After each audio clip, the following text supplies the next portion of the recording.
know what exactly is gonna happen during Crisis on the CW, but pretty sure someone just has to die. That's literally part of the contract within any type of Crisis that DC has put out since 1985. So one of your faves ain't gonna make it. I'm so sorry.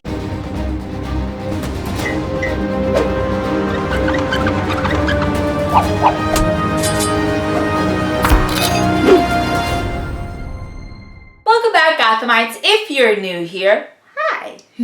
I'm London, aka History of the Batman. Crisis on Infinite Earths on the CW starts this Sunday, which will include Kevin Conroy, who is a veteran Batman voice actor since 1992's Batman the Animated Series, and he will be in live action as a Bruce Wayne, a future Bruce Wayne, for the first time ever, and that is very exciting to me, especially since his suit and everything is modeled after Mark Waid and Alex Ross's Kingdom Come. It's literally everything. Ask me, and just in general, what exactly is Crisis on Infinite Earths? And that question alone doesn't have the easiest answer if you want to understand this CW event more. But don't worry, that's where I come in. For this video, I wanted to break down the original series, Crisis on Infinite Earths, what that event actually meant for the DC Comics universe as a whole, and how the other Crisis within the publication changed the Batman mythos forever. And overall, wonder what the original Crisis can tell us about what's going to happen within this CW TV series. But before we actually do jump into a lot of stuff, I'm telling you, Crisis is very complex, but it's so good. So good.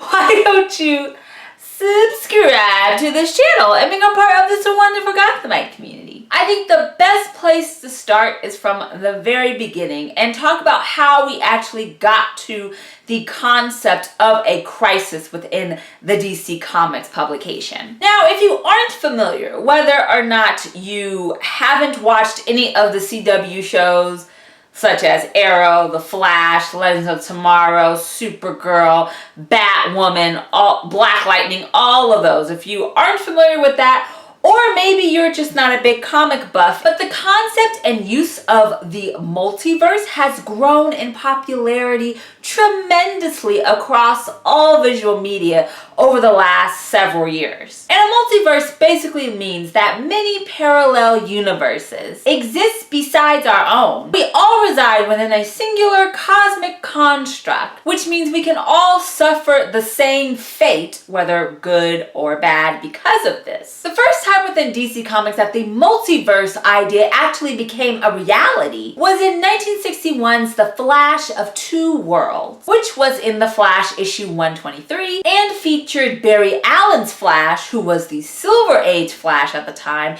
and Jay Garrett, who is the Golden Age Flash of the time. Ever since stories such as this and 1963's Crisis on Earth 1, at the time the Golden Age DC Comics characters resided on Earth 2, and the Silver Age DC Comics characters resided on Earth 1. And the word crisis would be used by DC Comics to signify a major shift within the existing multiverse. Once creators began to take advantage of the fact that they can use other universes besides the one that they're currently writing or illustrating, several characters, both initially DC Comics characters and other characters that were acquired as now DC Comics IP, were placed in random new worlds throughout the 1960s and the 1970s, which all made the DCU even bigger and bigger, resulting in a very, very convoluted multiverse. This was noticed by writer Marv Wolfman, who at the time, during the early 1980s, was the main writer on the book The New Teen Titans, along with illustrator George Perez. And of course, in this New Teen Titans, we have Dick Grayson, who becomes the leader, not just as Robin, but also takes up his mature mantle as Nightwing. Wolfman believed that part of DC Comics' big problem with decreasing comic book sales during this era, especially in comparison to the more successful Marvel Comics publication at the time, was because of the confusing multiverse and how it can actually make it harder for writers like himself to stay up to date with the current continuity, whether on the main world or in other universes within our whole multiverse system. So to start fixing this problem and setting things into motion, in 1982, Wolfman introduced a brand new character called the Monitor, and that was in the New Teen Titans issue 21. And in 1982, the research and prepping for the big maxi series that is 12 issues long called Crisis on Infinite Earths was underway, and it began in 1985 with principal illustrators George Perez and Dick Giordano. Now that we understand what a multiverse is and why Crisis on Infinite Earths even began in an out-of-universe context, let's dive into this really, like I said, complicated, but to me, fascinating story. Crisis begins with a look at the DC Comics multiverse and how complicated and kind of convoluted it is. Then we see the Monitor, who has existed since the beginning of time, is basically omnipotent and omnipresent, and who also has an evil brother or counterpart, I suppose, that is called the Anti-Monitor, who exists within the antimatter universe. The Anti-Monitor decides to use antimatter or negative matter to obliterate universes within the positive mattered multiverse until the Anti-Monitor becomes the sole conqueror of all worlds that now have negative or antimatter at their core. Seeing this, the Monitor decides to call upon heroes from all different universes and have them join forces to stop the Anti-Monitor from destroying all of their worlds. One of these worlds is Earth 3, where Alexander Luthor Jr., the son of that world's Lex Luthor and Lois Lane, is put on a ship to fly away from their doomed planet, which all sounds really familiar. But this ship passes the antimatter dimensions and lands safely on Earth 1. Once he lands, the Monitor has his protege, who is dubbed Harbinger, duplicate herself many times over in order to travel to different Earths to tell heroes, hey, we need your help. Once the group from all corners of the multiverse join together to meet the Monitor, he gives them the nice message that their worlds are basically doomed and realities are being eaten up by the Anti-Monitor. How the Monitor has tried to combat this is that he has placed 5 different towers on different Earths within the multiverse, and the goal is for the superheroes that have assembled to go to these different towers and turn on the devices, because once the device is turned on, it will help save all of their Earths from the negative matter hurtling towards them. Now, while the heroes are traveling to their respected Earths, Batman is having a fun time seeing a random Flash pop up out of nowhere and then disappear. First, he sees him when he's battling the Joker. Another time, he sees him while he's in New York with Superman helping the Teen Titans. And it's usually Flash sending a warning that it's basically the end of days, and then he disappears. But during this battle, to not only turn on the devices, but also protect innocent lives on each Earth from not getting wiped away from the negative matter hurtling towards them, many lives are unfortunately lost. Not just innocent lives, but also many heroes. And this is a theme that you will find in any crisis, is that people keep dying. The death toll is high as hell. So I know that sucks, but just get ready, because it gets worse. And while all of this devastation is happening, really the only 2 Earths that are right now within the positive mattered universe is Earth 1 and Earth 2. And of course, while that's all happening, Harbinger is taken over by shadow demons courtesy of the Anti-Monitor, and because she is taken over, she is told to actually kill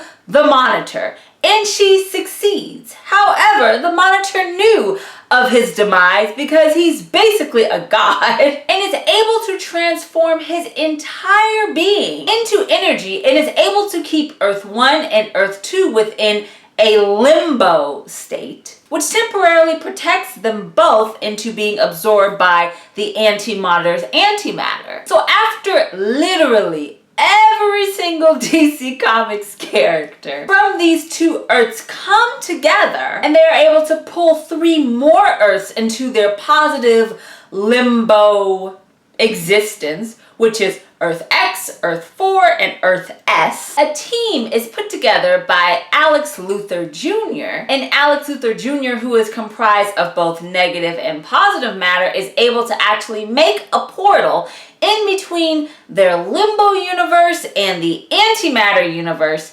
and go right to the anti-monitor within the antimatter multiverse that he resides in. Now, once this group is able to pass through to the antimatter dimension, which also includes Earth 1, Superman, and Supergirl, they find the anti-monitor and Superman just starts fighting him with his fists. However, the anti-monitor proves to be much, much stronger and almost kills the Man of Steel until his cousin, Supergirl, comes charging in and literally beats the anti-monitor to a pulp. She is giving everything that she can in order to protect her cousin's life. But unfortunately, the anti-monitor's power was way too strong and he hit her with a really hard energy blast and literally killed Supergirl. And of course, Superman and literally all of the multiverse begins to grieve for the loss of this heroine. As the multiverse is literally grieving, Barry Allen's Flash is captured by the anti-monitor and returns from this fight with brand new armor, and he's just all gussied up and excited to go back into the battle. And with this excitement, the anti-monitor begins to build an antimatter cannon that will finish destroying the remainder of the 5 Earths that have now all continued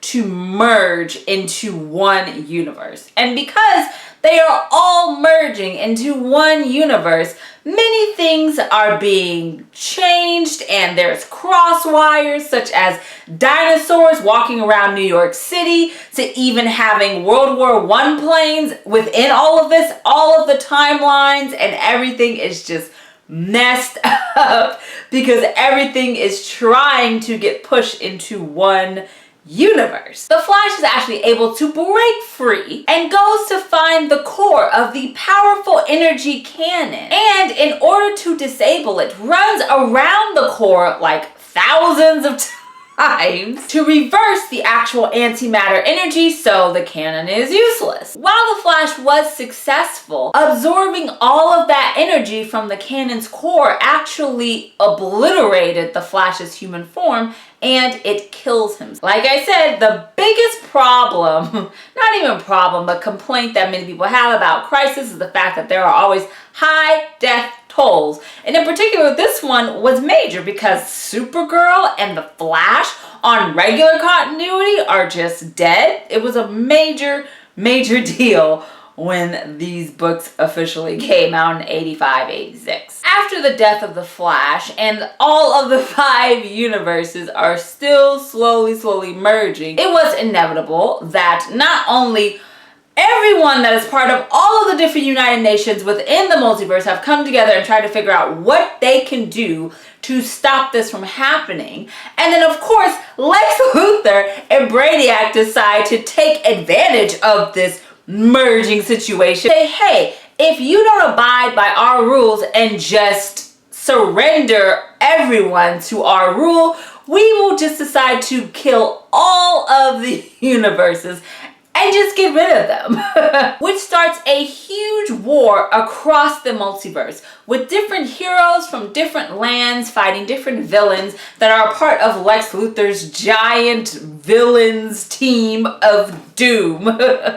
Including Batman, who is on Earth X fighting Calendar Man. So everyone is putting forth the effort, even if they're not in their usual homes, because their home is now probably a little bit different because all these 5 worlds are just crashing into each other. And then just to give a little ray of sunshine, the Spectre comes and tells you, oh, all this you're doing, it doesn't matter because we're all doomed anyway, because the anti-monitor not only is still alive from his fight with Supergirl, but he's going to travel back in time to the dawn of civilization and change all of history, so none of the planets can actually be a planet and everything is just gone. because screw all the Earths no matter where you are. The Anti-Monitor does not like you. And surely enough, even though the Spectre got heroes and villains to join forces to go against the Anti-Monitor,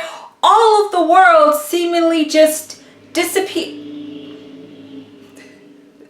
That FedEx truck though. All the worlds besides one seem to just disappear. And you can see that on this Earth, basically everybody besides 3 people don't remember that all of the other universes were even a thing, and they were all just on this one Earth that survived. But even though everyone else doesn't even remember all of the horribleness that's been going on, no. Our 3 guys, Earth 2 Superman, Earth 3 Alex Luthor Jr., and Superboy Prime actually joined forces with Darkseid himself, the very powerful New Gods. Darkseid joins forces with them, and they all attack the Anti-Monitor and actually kill him. Honestly, I think the end of this is a little hilarious, but whatever. After they kill the Anti-Monitor, our 3 heroes, not Darkseid, but the other 3, decide, why don't we go into a pocket dimension and not have to live with all of this, because we are the only ones that have the knowledge of our universe and multiverse and all of that being destroyed, obliterated, just gone, and we can't get used to this one just universe type thing. So we're gonna go into this dimension and just live there and let everyone else figure out the confusion that they may have for living on this one single Earth. And that to me is hilarious, because they're just like, I can't deal with this confusion, and I don't have time to try to explain to somebody about what we went through that they can't remember. So deuces, and I think that's great.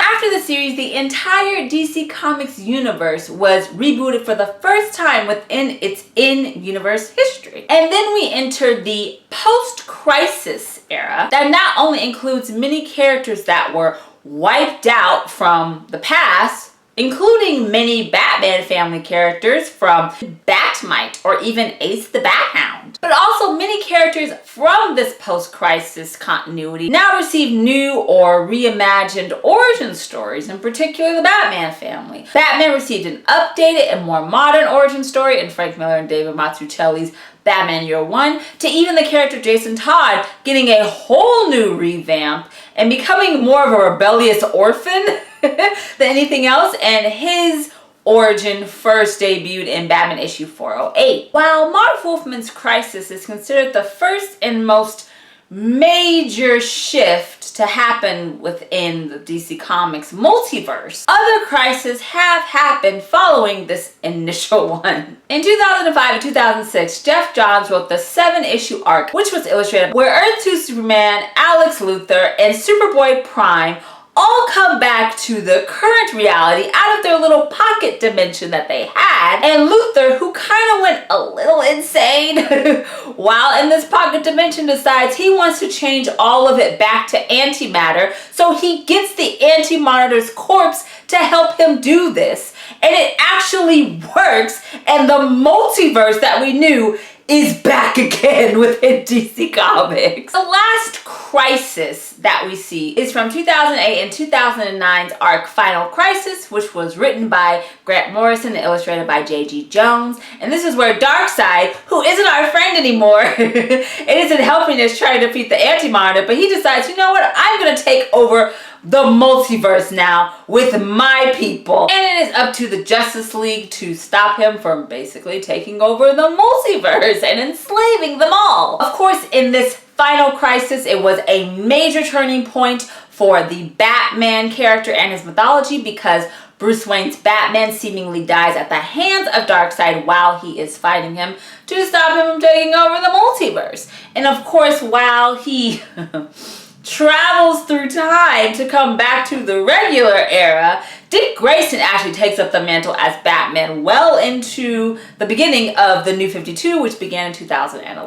Now that we have a better understanding of Crisis on Infinite Earths, what can we say could or probably will happen within the Arrowverse TV crossover that is inspired by this amazing maxi series from the 1980s. Well, I don't know all of the specifics of it, but someone's gonna lose their life because in any crisis that DC has done, people die. There is no way that every single person is coming out of this alive. Even if that means someone from another universe isn't going to make it. Who knows? Maybe one of the Earths is going to be wiped out completely. You don't know. I mean, in Wolfman's crisis, Supergirl and the Flash died, along with many other characters from different Earths.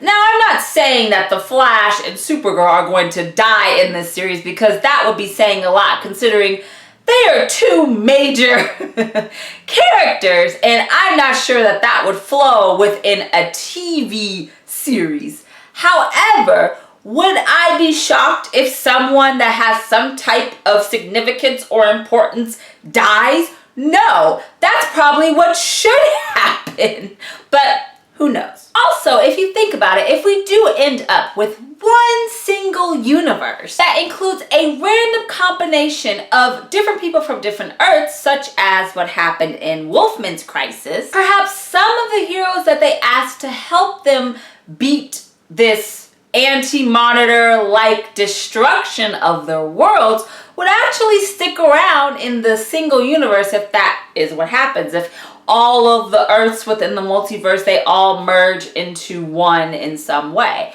Which could mean that we could see characters like Kevin Conroy's Bruce Wayne / Batman, or even Tom Welling's Clark Kent / Superman, who are from different Earths or different timelines or different futures. Maybe they will become part of the single universe that the Arrowverse will be made up of in the end of this series, if we are kind of following along the book. And Kevin Conroy did say, like a couple days ago, that he would love to be able to be Bruce Wayne again on this series. So I mean, hey, you never know. I really don't know. So I'm not telling you this is what's going to happen, but these things could totally happen within something as major as Crisis on Infinite Earths, whether it's a TV series or it's a comic book arc. Major things are happening to these DC Comics icons, and I personally cannot wait to start watching it this Sunday on the CW. It's gonna be a fun ride. Thank you guys so much for watching this video about a history of Crisis on Infinite Earths. If you enjoyed this video, please give a bat thumbs up. As always, all of my social media is linked in the description below, including Instagram at History of the Batman. So why don't you give it a follow and become a Gothamite? Check out my videos for DC Comics CC Fans channel, and right now I am hosting a giveaway courtesy of my friends at UNDONE Watches, and I am giving away one beautiful Batman 80th anniversary watch that is exclusive to the UNDONE Watches collection. And all you have to do is literally look in my description, click on the link that says enter to win, and you will go right to my Instagram post. And all you have to do is follow History of the Batman on Instagram, subscribe subscribe here to History of the Batman's YouTube channel, follow UNDONE Watches on Instagram, and on the post that you clicked on, tag 3 of your super friends that would probably like the watch themselves. And the watch is officially out and available for you to buy yourself if you don't want to do any giveaways or don't think you have luck winning them, because I totally understand. I don't have luck when it comes to that kind of stuff, but it officially went on sale December 5th. So I will link in the description the website if you just want to go and buy the watch yourself. Oh, and of course, please subscribe to his channel so you can become part of this Batman community. It would mean so much to me. Thank you guys so much for watching. I hope you learned a little bit more about Crisis on Infinite Earths, and let me know if you are going to be tuning in this Sunday, Monday, Tuesday, and then I think it goes within January and has 2 more days. If you're going to start watching Crisis, because I know I am. We will have more History of the Batman soon, right here on YouTube. Remember, Gothamites, all about peace, love, and Batman. Bye.